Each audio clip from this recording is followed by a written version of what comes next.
avec ce sentiment de mission, ce sentiment d'accomplissement est si important, mais c'est tellement difficile pour certaines personnes de trouver ce sentiment de mission et d'accomplissement. Alors quel serait votre conseil pour les gens qui luttent avec ce genre de choses? Ok, c'est une excellente question, étant donné que je parle toujours de trouver son but. Et je le dirais de cette façon. Quand vous avez un objectif clair, vous ne voyez plus ça comme un travail. Vous ne redoutez pas de sortir du lit le matin ou d'ouvrir la porte de votre voiture ou monter les escaliers pour vous rendre au travail. Mais souvent les gens ne comprennent pas ce concept. Ils sont là et ils disent « je ne comprends pas ce que ça veut dire ». Et la question que je pose toujours aux gens est « quelles sont les choses pour lesquelles vous vous portez volontaire? Que faites-vous pendant votre temps libre?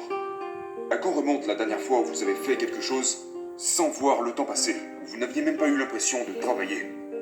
Quelque chose que vous vous êtes précipité à faire parce que vous saviez qu'elle vous rendrait heureux. Et donc, le conseil que je donnerais serait arrêtez de courir après le statut, le titre et l'argent. Faites ce pourquoi vous vous portez volontaire, et puis le succès, l'excellence et l'argent viendra à vous.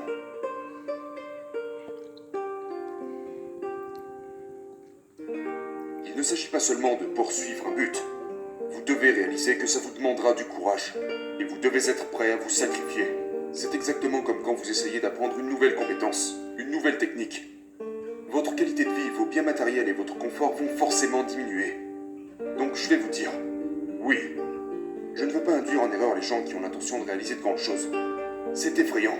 Votre qualité de vie et votre niveau de confort va forcément chuter.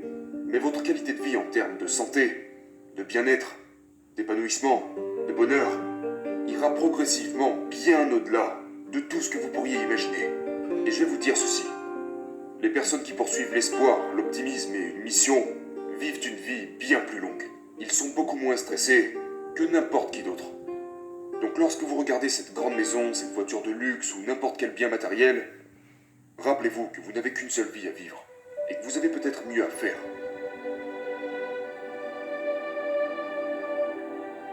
Vous devez être clair avec votre mission et vos buts, d'accord? Clair sur votre mission et vos buts. Et donc, vous savez, quels sont vos buts? Par exemple, gagner le championnat national. Quel est votre but? Obtenir ce poste de manager. Peu importe ce que c'est. Trouvez votre but.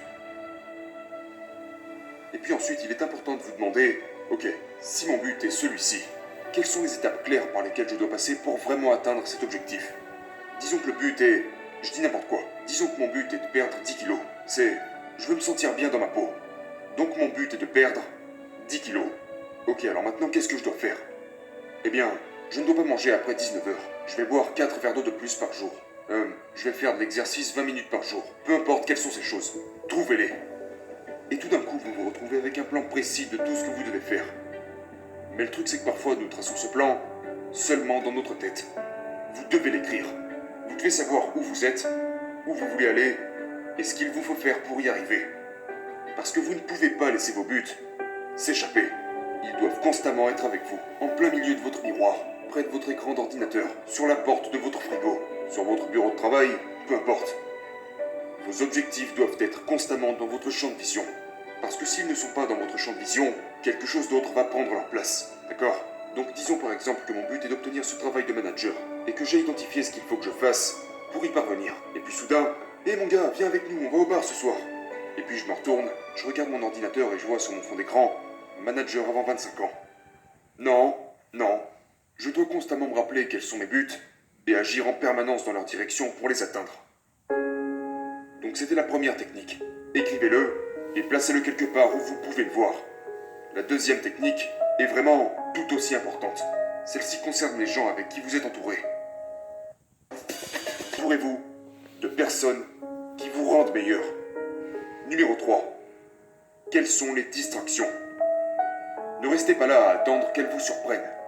Quand vous définissez vos buts et que vous définissez le processus, identifiez aussi toutes les choses qui risquent de vous ralentir. Quelles sont les choses qui peuvent vous distraire pour que vous puissiez vous en écarter avant qu'elles vous ralentissent?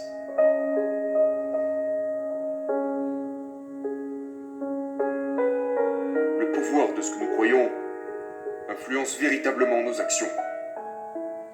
Vos pensées influencent vos croyances qui influencent vos actions. La croyance en votre capacité à accomplir la tâche à accomplir influence plus que tout votre comportement. Donc personnellement, j'ai arrêté les pensées négatives. Oh mon Dieu, je pourrais jamais faire ça. Tais-toi. Mon Dieu, je pense pas que... Tais-toi. D'accord? Et puis alors, j'ai commencé à vraiment croire en moi. Une bonne façon de changer notre image de nous-mêmes est de changer la façon que nous avons de nous parler à nous-mêmes. Donc j'ai commencé à changer la façon dont je me parlais à moi-même. Alors quand je me rendais compte que j'avais affaire à une pensée négative dans ma tête, je me coupais moi-même la parole et je disais à voix haute « Stop! Arrête ça !» Et j'ai ensuite remplacé ces pensées négatives par des déclarations et des affirmations positives. Je peux tout apprendre.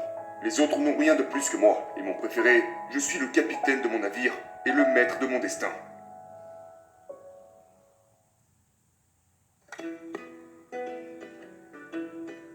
Les gens interprètent l'échec comme une fin en soi. Ils interprètent les revers comme des pertes. Ils ne réfléchissent pas à ce qu'est un échec en réalité. Et ce que j'essaye de faire comprendre aux gens, c'est que l'échec fait partie du processus, en particulier pour les plus ambitieux. Si vous n'échouez pas, si vous restez dans votre zone de confort, vous n'atteindrez pas le plus haut niveau. Vous n'excellerez pas dans votre domaine.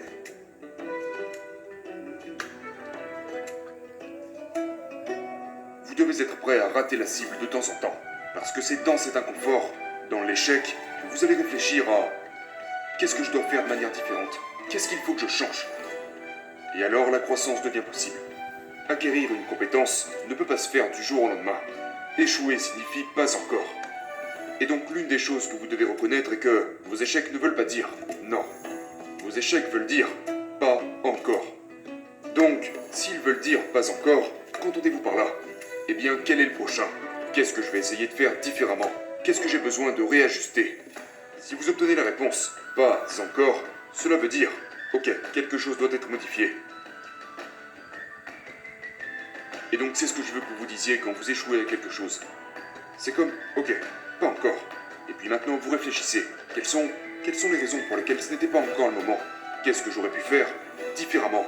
Et si vous écrivez toutes ces raisons sur papier, si vous vous arrêtez sur chacune d'entre elles, ok, alors maintenant je vais essayer ça, je vais essayer ça, je vais essayer ça, je vais essayer ça. Très bien. Mais une fois que vous avez fait ça, ça ne veut pas dire que ça ne se reproduira plus jamais. En fait, ça ne fonctionnera toujours pas. J'ai essayé ça, ça et ça, mais ce n'est toujours pas bon. Pourquoi? Si Gladwell parle de la règle des 10 000 heures, si J.K. Rowling s'est fait rejeter 10, 15, 20 fois avant de pouvoir publier son livre, ou encore si Edison est passé par des milliers d'échecs pour réussir à créer l'ampoule électrique, alors moi aussi je peux sûrement essayer encore une ou deux fois, persister, afin de réaliser mes rêves.